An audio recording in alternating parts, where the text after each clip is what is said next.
los países que en algún momento dado fueron de la órbita soviética, estoy pensando en Corea del Norte, estoy pensando en la actualidad, lo que queda, Cuba, eh,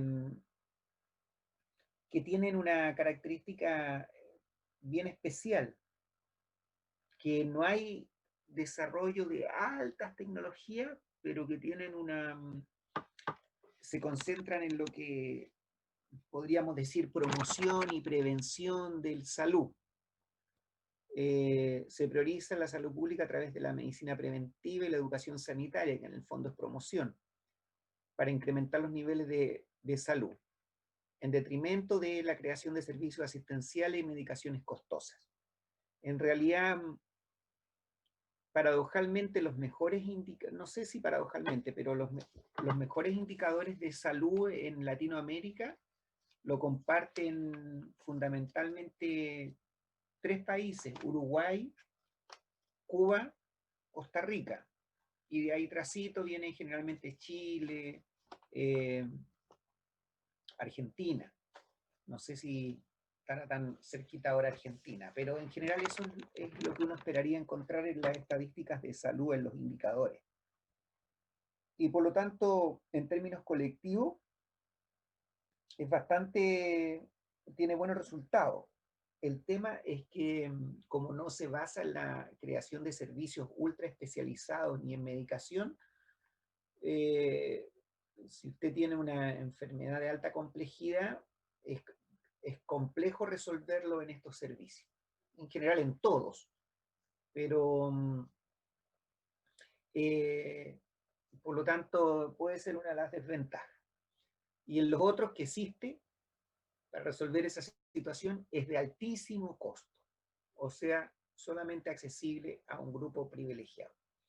Como así también la inversión en servicios públicos ha sido una de las características más relevantes e imitada por otros países. ¿Qué significa esto? Que se genera una red sólida de atención de salud de nivel primario y se centraliza el nivel secundario y terciario en grandes infraestructuras, pero de hecho se propone ¿cómo se llama? Un centro de salud por cada 5.000 personas, pero con este enfoque de promoción y prevención en salud. Este sistema es poco eficaz en lo referente al individuo, porque aquí el sujeto no puede elegir, no puede decir, no, es que yo quiero cambiarme a ir a otro centro de salud, no, ese es su centro de salud. Y la cartera de prestaciones está limitada. Y por lo tanto, esa sería la desventaja. En el fondo, la satisfacción no necesariamente la satisfacción del usuario es alta. El modelo Bismarck, como les decíamos, es original de Alemania. Vamos a explicarlo un poquito más porque en parte diríamos que no en Chile, pero en algunos países sigue muy vigente. En Alemania, los médicos y en general todos los gremios son muy fuertes. Significa que los médicos están reunidos no solamente para cuestiones gremiales, sino que para ofrecer sus prestaciones, entiéndase el colegio médico, por así decirlo, y además en asociaciones locales. Por otra parte, están las asociaciones médicas de servicios ambulatorios hospitalarios, y entonces que en el fondo son los propietarios de la infraestructura, de los hospitales, de los servicios ambulatorios. Y por otra parte están las cajas de enfermedad. ¿Qué son estas cajas de enfermedad? Igual como los gremios son muy organizados, los gremios que no son del área de la salud, evidentemente, juntan recursos, cuotas, y esos recursos van para la salud. Estoy hablando del modelo original de Bismarck. Entonces, por ponerlo en términos muy simples, hay tres actores: los médicos, por otra parte, los que administran o dueños de la infraestructura de salud, ambulatoria y hospitalaria, y por otra parte, estas cajas, estas platas que existen, que depositan los trabajadores para justamente, como el nombre lo dice, fondo de enfermedad. Entonces, debemos cerrar negocio entre las cajas de enfermedad que representan a los trabajadores, las asociaciones de médicos y las asociaciones que administran los hospitales y ambulatorios. Entonces ahí se hace una negociación y se dice, ya, mire, nosotros vamos a cubrir, por poner cualquier ejemplo, a los trabajadores de la empresa metalúrgica y se van a usar esta infraestructura de salud, estos ambulatorios, estos hospitales, y los médicos por las prestaciones van a cobrar estos aranceles. Y funciona como un acuerdo.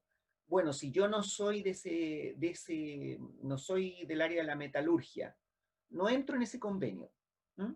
Si no soy de ninguna área, estoy excluido. Como ya nos dimos cuenta, la financiación se realizaba mediante cuotas obligatorias pagadas por empresas y trabajadores a estos fondos de enfermedad.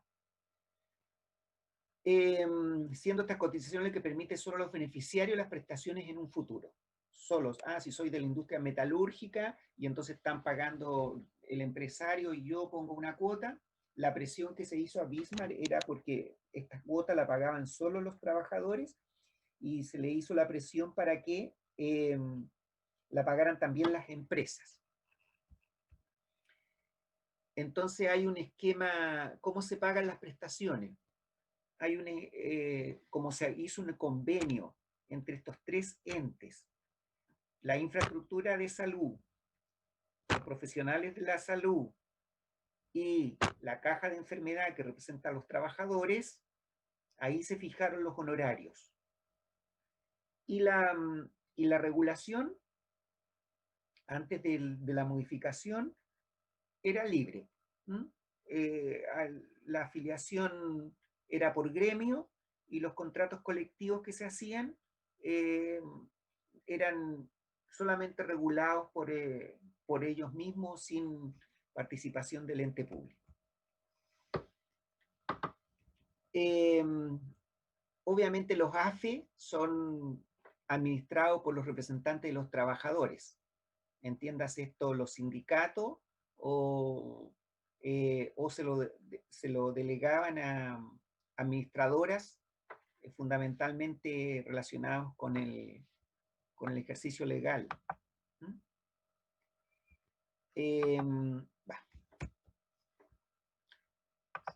Actualmente la cobertura de los ciudadanos que no tienen acceso a este tipo de fondos se hace mediante un sistema impositivo acogiéndose al seguro voluntario.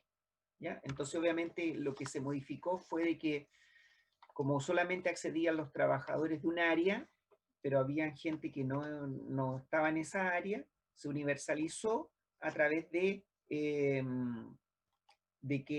el Estado colocó impuestos, o sea, recaudación del Estado fue a estas entidades y por lo tanto logró la cobertura para los ciudadanos que no tenían acceso a esto. Los financiadores y los proveedores se relacionan mediante contratos, que incluye la compensación por los servicios prestados y la extensión de la cobertura de las prestaciones. A lo mejor aquí hay mucho lenguaje de compañía de seguro, pero esto actualmente, parte de esto ocurre en Chile. Sí, pero porque el Bismarck compatibiliza muy bien lo social y lo capitalista, por así decirlo, porque los médicos siguen negociando sus honorarios como en libre competencia, pero una vez que se cierran en un contrato con las AFE y en la infraestructura hospitalaria que se acuerde, porque ¿qué es lo que pasó también que el siguiente paso que pasó en Alemania? Fue que si bien es cierto la infraestructura en salud era de privados, pasó al Estado. Entonces tenemos el gremio médico, que se organiza en estas asociaciones, tenemos la infraestructura en salud, que es del Estado, y tenemos las AFE, que son los fondos de los trabajadores, y que aquellos que no pueden acceder porque no están adscritos a ninguna empresa, el Estado pone impuestos para que puedan tener el beneficio. se me quedó pegado. En Japón tienen el sistema Bismarck. Aquí está explicado en un sistema, en un esquemita muy simple, en donde el asegurado está, paga por los servicios que recibe. Habitualmente estamos llamando a esto copago, a la institución de salud, porque no paga por todos los servicios, sino que por parte. Y están el asegurador, que en el fondo es el financiador, que a su vez recibe aporte fiscal y recibe aporte de los trabajadores y de la empresa, y con eso paga los servicios a las instituciones. Entiéndase, a las instituciones de salud. Aquí en el caso de Japón tiene un intermediario entre las aseguradoras y las instituciones de salud. Bien, entonces el Bismarck fue modificado, como les dije, en algunos aspectos, porque inicialmente estaba esto totalmente liberal. Estaba el AFE, que es el Fondo de Enfermedad, estaba la infraestructura de salud, que era privada, y estaban las asociaciones médicas. Las asociaciones médicas no era una sola, eran varias, porque habitualmente se reunían por especialidad. Y entonces ellos negociaban estos contratos. Y entonces cuando se mejora el modelo, el Estado garantiza las prestaciones mediante cuotas obligatorias. Todos tenían que pagar cuotas. En el fondo lo que nosotros en Chile tenemos como el 7% en salud, que en otros países varía. Y el modelo original garantizaba la asistencia solo a los trabajadores que pagaban el seguro obligatorio, teniendo que construir redes paralelas de beneficencia para los trabajadores que no cotizaban, pero eso se terminó y los profesionales son retribuidos mediante acto médico. Esto es lo más negativo de los sistemas, porque cuando a los profesionales de la salud se les remunera por acto médico, por actividad, y como son eficientes e inteligentes, se ponen a hacer una cantidad de actividades que a veces no necesariamente se justifican. Y las instituciones hospitalarias reciben un presupuesto global. Hoy en día la red de salud pública queda en manos del Estado, que se constituye a sí mismo una autoridad sanitaria para regular los conflictos que pudieran existir. Entonces, en resumen, el modelo Bismarck, que es el modelo Bismarck tradicional, y el modelo Bismarck social. El modelo Bismarck tradicional o inicial eran estas tres entidades: las asociaciones de médicos, las asociaciones de los médicos dueños de los hospitales y ambulatorios, y las cajas estas que reunían plata de los trabajadores. Entonces entre ellos cerraban convenios, contratos, y cubrían a esos trabajadores. ¿Quiénes quedaban excluidos? Los que no estaban adscritos a una empresa. Entonces, ¿qué hizo el modelo alemán? Que llamamos social. Por medio de impuestos, incluyó a las personas que no eran beneficiarias de eso, y además generó la infraestructura pública de salud y se hizo como ente regulador. Por lo tanto, aún las asociaciones médicas en Alemania tienen gran poder de negociación para cerrar los precios de los convenios que van a dar a los beneficiarios. El modelo Beveridge. El modelo Beveridge nació en 1948 y se parece, en el fondo, muy parecido al Servicio Nacional de Salud que tuvo Chile desde el año 52 al 76. No, 79 en realidad. Entonces estuvo vigente en Chile como casi 30 años, 27 años. Entonces, ¿qué es lo que se hace? Hay un Ministerio de Salud, que es la máxima autoridad, y se asignan recursos per cápita para la atención primaria. Aquí lo llamamos fideicomisos de cuidado primario. En el fondo, lo voy a explicar lo más simple posible. El territorio se divide, igual como se divide en Chile, en territorios, como entre comillas, que están adscritos a un CESFAN. Pero en Inglaterra, el CESFAN está a cargo de un médico o de un profesional de la salud que se ganó la licitación para ese sector.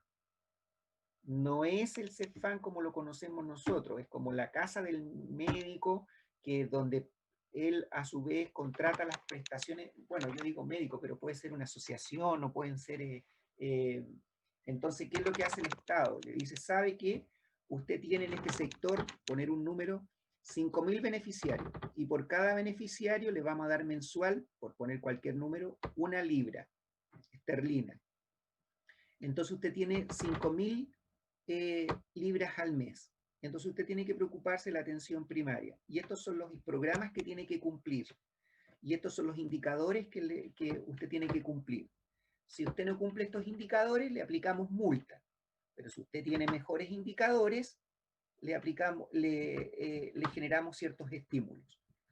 Pero además tiene un presupuesto, no es plata que le pasamos, sino que es presupuesto para usted gastar en la atención secundaria y terciaria.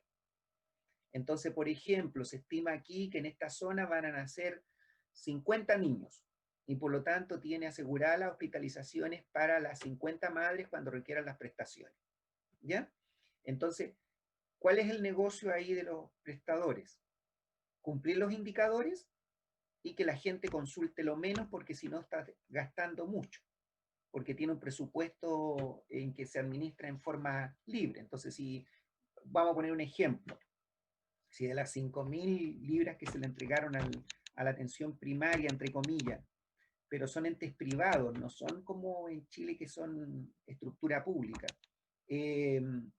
muy regulados, por cierto. Entonces se le entregan a este, vamos a poner un ejemplo, en el barrio Higgins de Valparaíso está la Asociación Médicos y Odontólogos por Valparaíso. Entonces ellos se ganaron la licitación del sector, a ellos le entregan cierta cantidad de plata por cada beneficiario del sector, y con ese dinero ellos tienen que cumplir ciertos indicadores. Y por lo tanto, si los indicadores se le deterioran, los castigan, y si los indicadores están mejor, pueden recibir un estímulo. Y así se administra. Pues entonces, en el fondo, esta atención primaria tiene que estar muy preocupada de ciertos indicadores que el Estado le interesa mantener o lograr, y pueden ser enfocados hacia logros en promoción y prevención en salud. Por ejemplo, mire, el programa de vacunación tiene que tener mínimo una cobertura del 60%. Entonces, claro, hay que buscar a las personas hasta completar el 60%. Mire, hay que hacer tal actividad, o por ejemplo, supóngase en este tiempo donde está el tema del COVID, no tiene que tener más de cierta cantidad de casos de esto. Entonces tiene que gestionar la salud a nivel local, barrial, de tal forma de obtener esos resultados.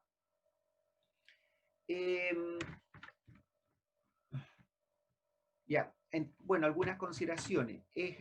La gente no paga por las prestaciones porque viene todo de los impuestos, se financia con impuestos. Basado, dice, en la necesidad clínica, no en la capacidad de pago. El Estado organiza, supervisa y provisiona el servicio. En la atención, eso yo hablé de la atención primaria. La atención secundaria y terciaria la administra 100% el Estado. La financiación viene por impuestos nacionales, en el presupuesto nacional, y las cotizaciones sociales están destinadas a pagar prestaciones de otra naturaleza, como la jubilación, la invalidez, la cesantía y apoyo a la familia. Y en el modelo Beveridge también existen sector privado, como les digo, en donde se pueden contratar personas para que cumplan algunas funciones en la atención primaria, por esto que se ganan estas licitaciones, y ahí se les pagará honorario, y en general los especialistas en la atención secundaria y terciaria trabajan a honorarios, por salario. El modelo Beveridge tiene su origen intelectual en el Informe de Seguridad Social y Servicios Conexos de William Beveridge, Reino Unido, 1942, adoptado de Suecia en 1930. El Sistema Nacional de Salud se estructura en base a criterios centralizados, a la vez que regionalizados y jerarquizados. Ellos tienen un sistema de salud para la atención secundaria y terciaria muy bien estructurado, que es del Estado, con cierta distribución territorial. La financiación es soportada por el Estado mediante fondos públicos, desarrollando la provisión de servicios y prestaciones de manera global y gratuita. Las personas no pagan nada.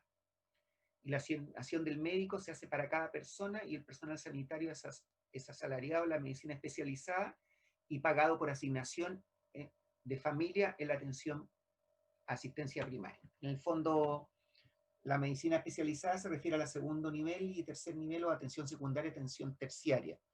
Y la asignación de familia se refiere a la atención primaria. que es, como les digo, cada familia que está adscrita a un, entre comillas, centro de salud, el Estado le asigna una plata que va a ese centro de salud.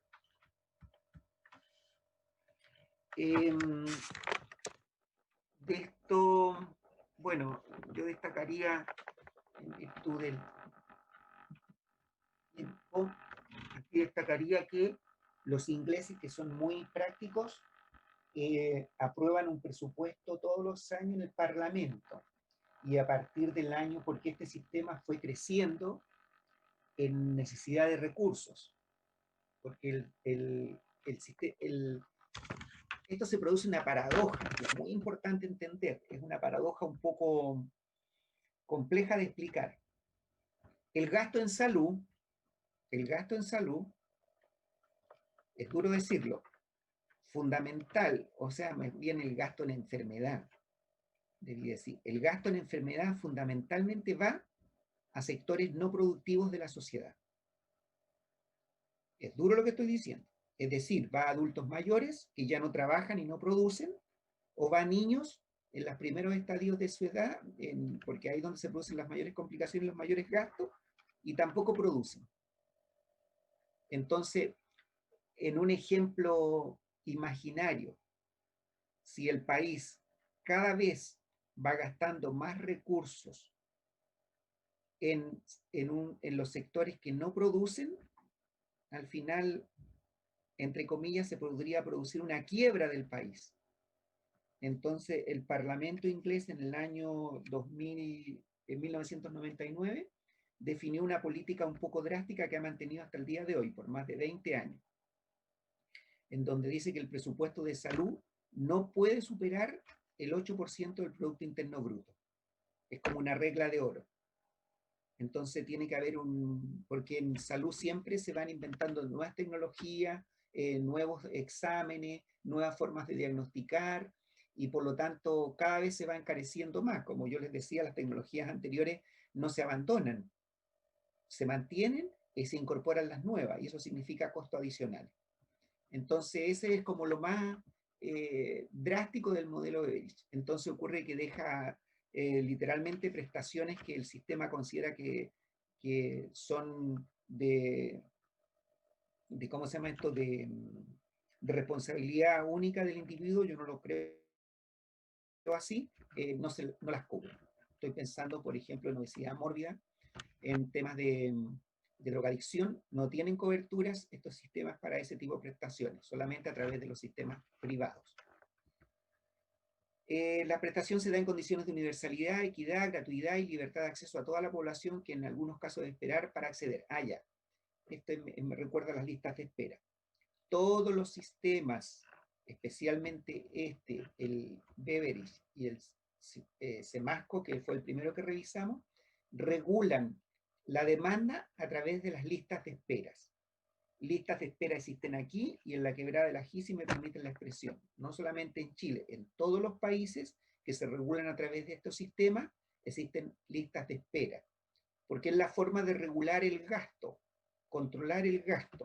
Puede sonar justo, injusto, yo solamente lo estoy describiendo, ¿ya? Entonces la libertad de acceso a toda la población, que en algunos casos debe esperar para acceder, y la característica de las prestaciones a veces no es un poco insegura porque corresponde a canastas más o menos estándar. La planificación en la salud pública queda en manos del Estado y descentralizada en comunidades autónomas y municipios que deciden y elaboran planes de salud evaluable y de cumplimiento obligatorio. Esto, como les digo, a nivel municipal, están licitados los diferentes espacios a diferentes prestadores que tienen que cumplir ciertos parámetros de rendimiento. Amplio control parlamentario sobre el sistema, ya lo habíamos dicho. Los medios de producción son estatales, aunque existe una parte del sector privado, los pacientes a veces participan en el pago. Bueno, otra forma, y esto también tiene que ver con regular la demanda, que se puede regular la demanda, es lo que se conoce como copago. Copago. Si yo le digo, mire, el dentista es gratuito, ¿qué va a pasar con el dentista? Van a venir muchas personas. Pero si le digo, ¿sabe qué? Es gratuito, pero tiene que pagar parte de la prestación, un 20%. Ya van a haber personas que no van a ir. Y si además es gratuito, pero le pongo lista de espera y le pongo un copago, la gente, por ejemplo, en los CEFAN en Chile, en las prestaciones odontológicas para el grupo D, no recuerdo muy bien el porcentaje, pero se pagan en parte, creo que el 40%. Entonces ya eso pone un límite de consumo y regula la demanda. No digo la necesidad, porque la necesidad sigue ahí. Tiene un presupuesto global limitado para las instituciones hospitalarias. Ahí hay un esquema cómo funciona. Pero vamos a los seguros privados, que son los que uno de los últimos modelos que me falta por explicar.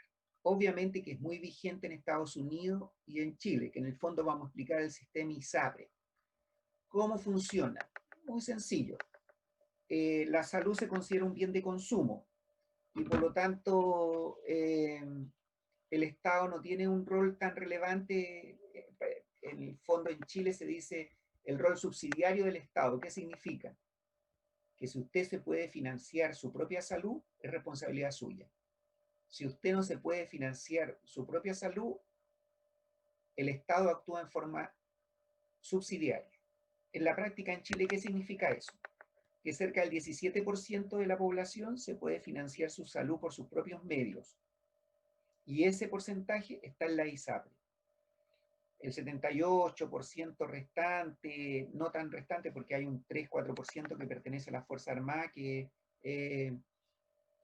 tiene su propio sistema de salud y que en el fondo es 100% público y financiado 100% del Estado. Esto a veces la gente no lo entiende mucho porque a la gente que trabaja en la Fuerza Armada, la plata de dónde viene, del Estado. Cuando yo soy carabinero, soy oficial de la Armada, no sé, soy del Ejército, mi sueldo viene del Estado. Entonces, de ese sueldo que viene del Estado, igual le sacan un porcentaje para salud. Entonces, ¿quién financia todo el sistema de salud? Es el Estado. El Estado es el que financia el sistema de salud, pero se hace este formato de que te doy y te quito, pero en realidad siempre ha sido el Estado. Es financiado 100% por el Estado. ¿Ya? Es diferente en el caso de un trabajador, por ejemplo, de un trabajador de una empresa, no sé, de cualquier naturaleza, de una zapatería. A él efectivamente su 7% es de él y se lo sacan para salud. Eso salió de plata de un privado y va para el trabajador, pero se desvía legalmente y formalmente al sistema FONASA en este caso, por el nivel de ingreso que va a tener el trabajador. Entonces, vuelvo a explicar. En este sistema están los siguientes actores. Están los trabajadores que tienen buen nivel de renta.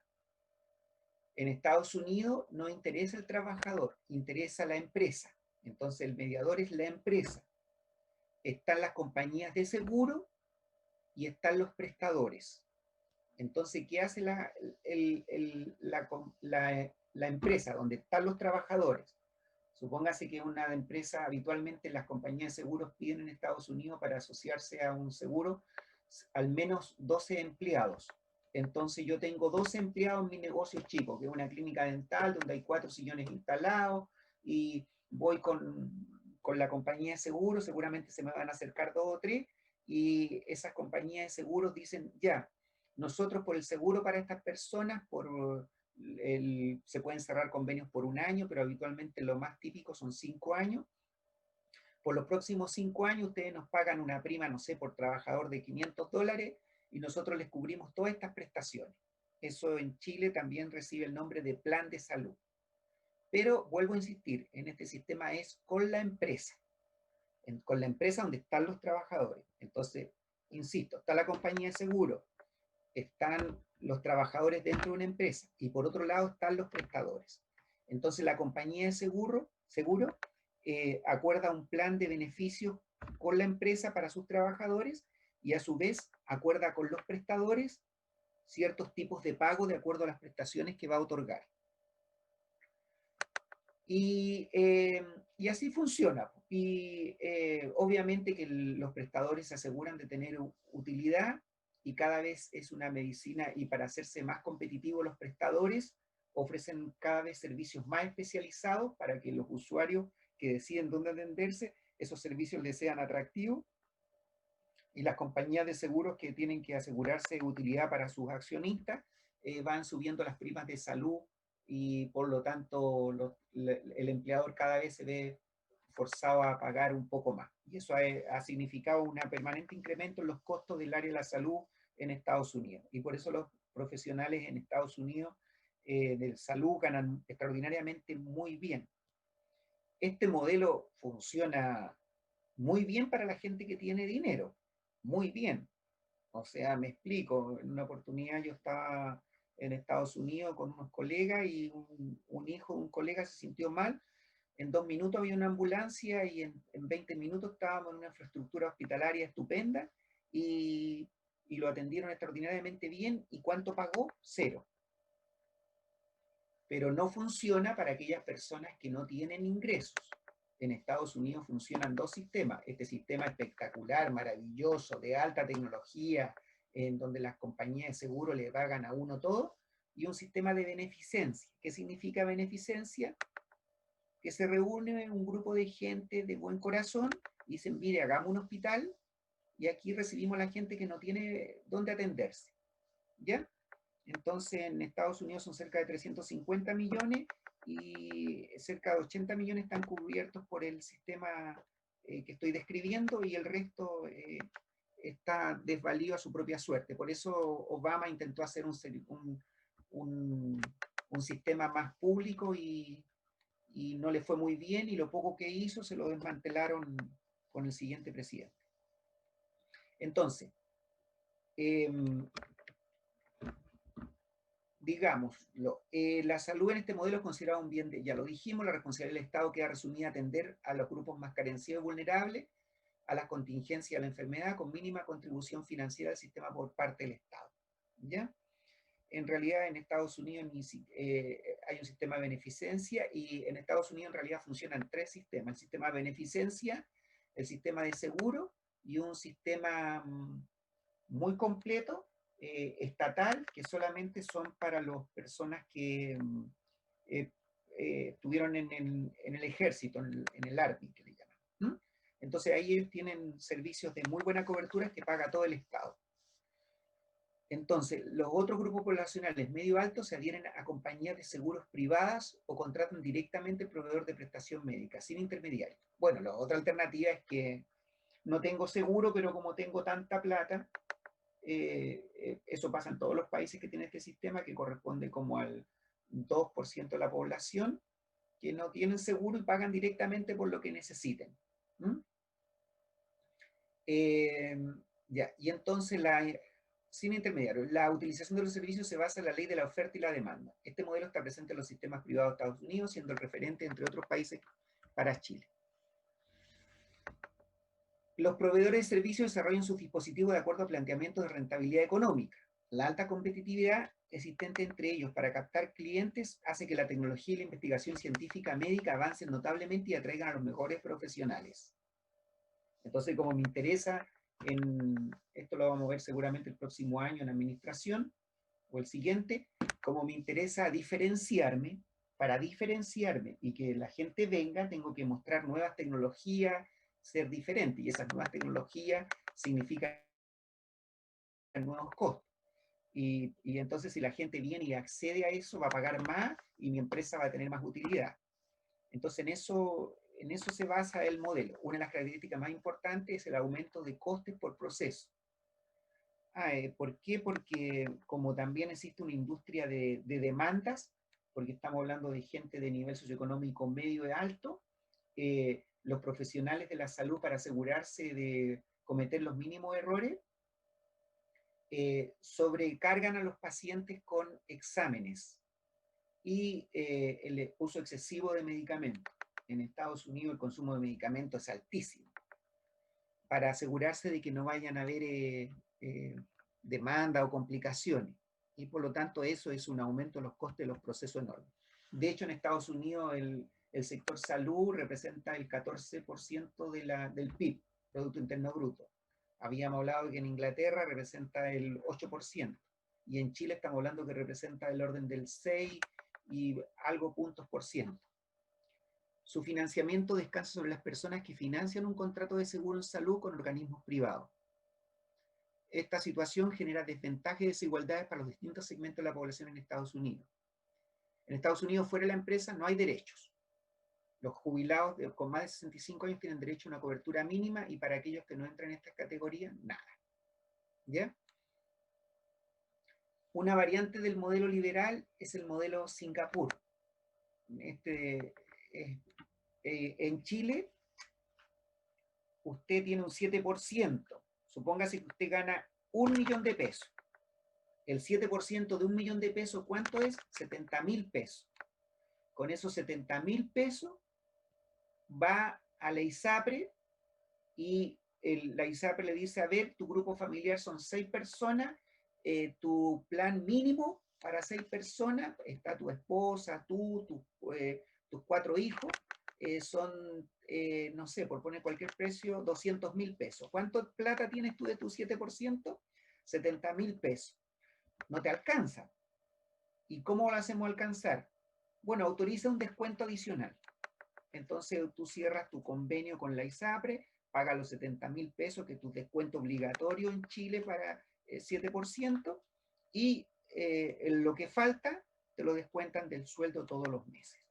Perfecto, y así se completan los 200.000 pesos que cuesta ese plan que tú quisiste comprar, que las ISAPRE siempre tienen nombres hermosos como, no sé, Premium, Golden, Platinum, y esos son los planes, entonces ahí les va a otorgar una serie de prestaciones. Esto lleva operando en el mercado más de ¿cuántos años? 40 años en Chile, entonces está muy perfeccionado. Eso, 7%, cuando yo se lo pago al ISAPRE, deja de ser mío, a diferencia del cuentito de la AFP, que cuando me descuentan ese 10%, en mi liquidación de sueldo todos los meses me descuentan para la AFP.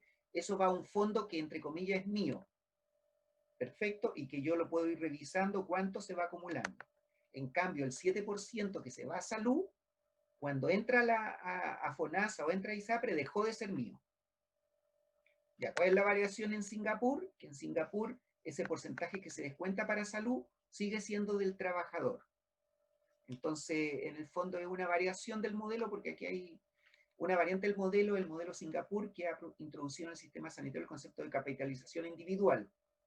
La financiación se genera en una central provisoria de fondo, 20% del salario del trabajador, más 20% del empresario. Entre el 6 al 8% va a una cuenta. Cada individuo puede retirar dinero de esa cuenta para cubrir gastos sanitarios. Pensemos que Singapur es el país con mayores ingresos en el mundo, sobre Alemania, sobre Japón. Entonces los trabajadores ahí, que es un país isla en el fondo, tienen altos niveles de ingreso y por lo tanto juntan bastante dinero para las prestaciones de salud. Modelo desarrollado en los Estados Unidos de Norteamérica se caracteriza por la demanda controlada por los colectivos. Bueno, obviamente la demanda, en el fondo demanda económica, no demanda judicial, controlada por los colectivos médicos, compañías de seguro e industria de la salud. El grupo de población necesitado y con escasos recursos tiene las prestaciones de los servicios sanitarios por parte de centros benéficos y un sistema nacional de servicios de salud para las Fuerzas Armadas activas y retiradas. ¿Ya? Entonces, Estados Unidos es como dos países en uno solo. Un país espectacular, muy desarrollado, con grandes adelantos, con buenos seguros de salud para la gente que trabaja, y un país que es otro país, que es un país tercermundista, con gente con muchos problemas que no tiene cómo resolverlos, ¿ya? Eso se ve perfectamente en las ciudades. La ciudad de día es una y la ciudad de noche es otra. Terminando ya con los modelos comunitarios, 26, 25, 15. Esto en el fondo es cuando el Estado no cumple las funciones que debe cumplir y no hay coberturas en salud. Entonces, ¿cómo se organizan? Se organizan en forma muy precaria. Hay cooperativas de salud, ejemplos de esto en China, Brasil, Colombia, Venezuela, Senegal, India, Tailandia. Entonces, en el fondo es fundamentalmente que los grupos de la comunidad se organizan y obtienen, ¿de dónde obtienen financiamiento? Donación de mano de obra y materiales. Mire, se mueven, gestionan por organizaciones internacionales, por gente de recursos que puede aportar. A veces hacen fondo comunitario en salud, es decir, a pesar de que son familias vulnerables, hacen algún fondo, van juntando recursos, o sencillamente hacen un prepago por familia. En Brasil, un grupo de familias vulnerables ponía como 2.000 pesos mensuales para un fondo de salud para cuando necesitaran, pero son de ese nivel, vuelvo a decir, cuando el Estado no cumple sus funciones. Y el apoyo internacional de fundaciones, misiones religiosas, donaciones de gobierno, etc. A veces también está el copago, que es, como explicamos, parte de la prestación la paga la persona y la otra la cubre el sistema del seguro. Se basan en solidaridad y capital social.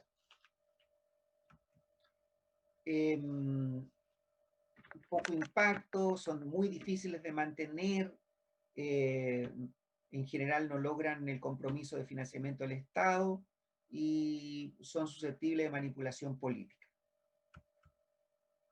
Bien, terminando, pero los debía colocar el sistema comunitario porque son formas incipientes de organización, porque incluso cuando el Estado no está, las personas, como una necesidad tan básica la salud, se preocupan de buscar modelos que les cumplan al menos ciertas expectativas.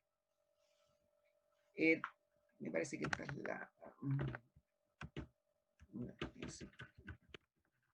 Ya, entonces, ¿cuál es el sistema, si terminando ya el último minuto que me queda? Un sistema ideal. Un sistema con cobertura universal, financiado por impuestos marcados, de forma progresiva de acuerdo con el ingreso, que va a un fondo que contrata proveedores sin intermediario para suministrar un paquete básico de beneficios, con un mecanismo de control por paciente y contribuyentes. ¿Ya? Algunas características: cobertura universal, financiación tripartita. Tripartita significa el Estado, los trabajadores, la empresa. Obviamente que la contribución que tienen que hacer los empleadores no tiene que ser significativa, pero no desincentivar o estimular el desempleo, porque si yo digo, oiga, yo como empleador tengo que pagar, no sé, por cada trabajador mucha plata, mejor no contrato. Un flujo de fondo transparente, un fondo de desempleo que cubra cuotas de quienes no pueden pagar, no subsidios para servicios médicos fuera de los pactados, y ahí viene todo un problema, que cuál es la cartera de prestaciones. Las contribuciones de empleado independiente o por impuestos de servicios médicos deben ser de acuerdo con el ingreso y cubrir a toda la familia, o algo diferenciado. Los fondos deben ser manejados por un ente semiautónomo bajo un mandato legal claro y control de los contribuyentes. Esto es muy importante porque los fondos, cuando el Estado, por ejemplo, un gobierno se siente agobiado por cuestiones macroeconómicas, puede usar recursos echar mano a cualquier recurso. Entonces, importante recordar los recursos aparte. Eso ha pasado en muchos países de Latinoamérica, que los fondos, cuando los administra el Estado, tiene algún déficit económico y toma los fondos y los hace para otro gasto. El paquete definido de beneficios debe ser un derecho, debe haber tope de gasto para evitar escalada de costos. Lo que hizo el Reino Unido, que dijo, mire, no más del 8% en salud, mecanismos para racionar tratamientos no esenciales y reducir pago a proveedores que sobregastan. Incremento en contribuciones debe basarse en sólidas políticas macroeconómicas, o sea, hacerlo sustentable, y la organización de proveedores debe ser independiente de los aseguradores. Se sugiere que deben haber roles diferentes para el regulador, el proveedor o la provisión de servicios, el regulador y los usuarios tienen que tener marcadas diferencias. Y el gobierno dejará participar a proveedores públicos y privados y ONG en otorgar los servicios. Bien, yo sé que estos modelos son un poco, ¿cómo por decir? Ladrillo, pero son los modelos que funcionan en el mundo y que tienen una expresión más o menos marcada de acuerdo a las diferentes realidades. No sé si alguien quiere hacer alguna pregunta. Yo tengo una consulta, doctor. Por favor. ¿De quién decide y de qué depende el modelo económico que se va a utilizar en el país? Muy buena su pregunta. En realidad, depende en qué sistema político estemos, porque si es una dictadura, la dictadura decide como, dice, mire, vamos a hacer, estoy haciendo referencia a la Constitución del 80, donde dice, sabe que vamos a tener un modelo que, rol subsidiario del Estado. ¿Qué significa eso? Que en todas las áreas, educación, salud, vivienda, cualquier área que nombremos de la economía de un país, las personas, perdonando la expresión, se rascan por sus propios medios. Pero si no pueden, el Estado hace un rol subsidiario.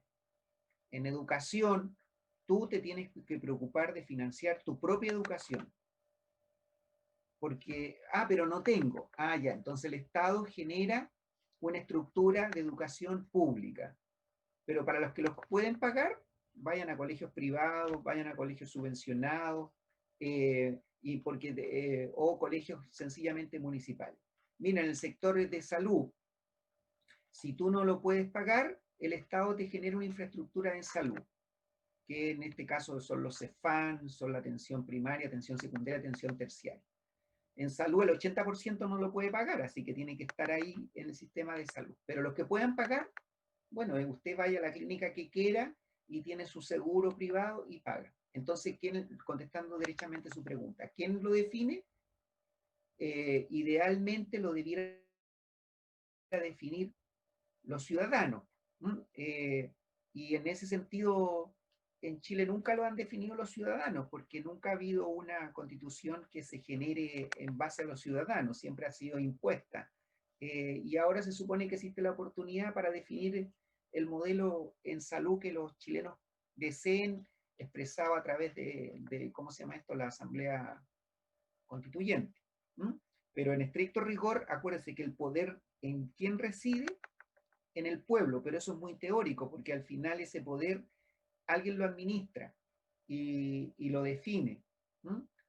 Cuando estamos hablando del modelo Beveridge, el Parlamento inglés, sin lugar a dudas, es representativo, pero también ahí hay estos grupos de poder que existen en todas las sociedades, no quieren perder el espacio.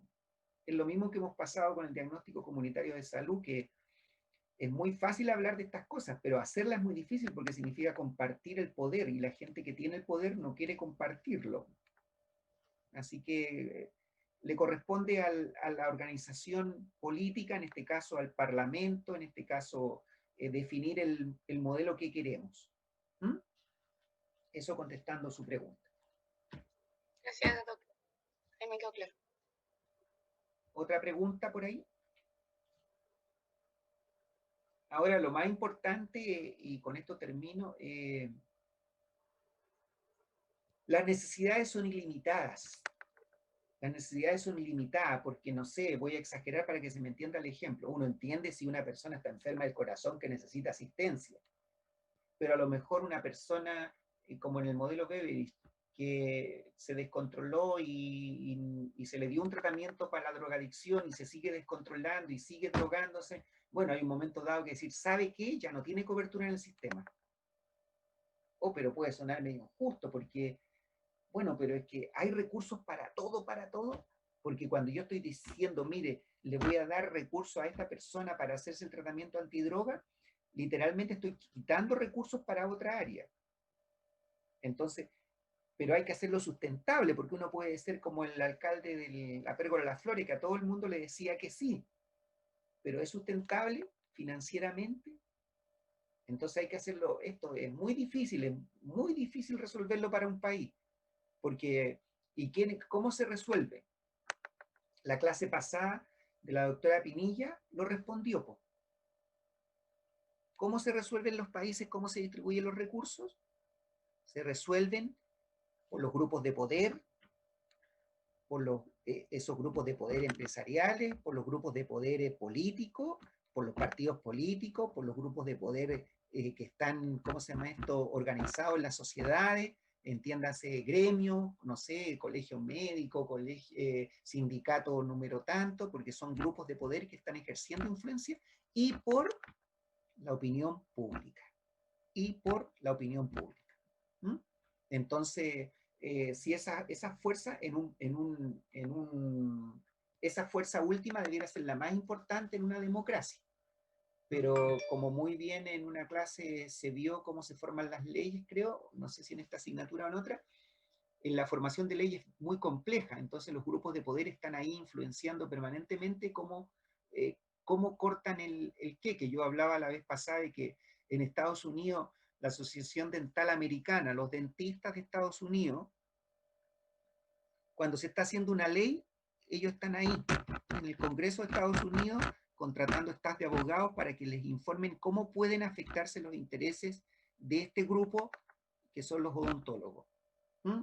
Y ellos opinan y hacen lobby y en Chile obviamente eso no lo tenemos nosotros y entonces los grupos, pero sí los grupos de poder están influenciando cada una de las cosas que se están haciendo.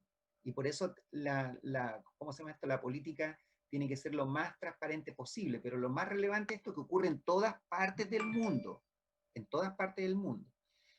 Y termino diciendo la expresión que dijo Winston Churchill: la democracia no me gusta, pero es el mejor sistema político que ha inventado el ser humano. ¿Mm? O tiene sus imperfecciones también. ¿Ya? Muy bien. Hacemos una break y retomamos con la clase del doctor Godoy. 15 minutos.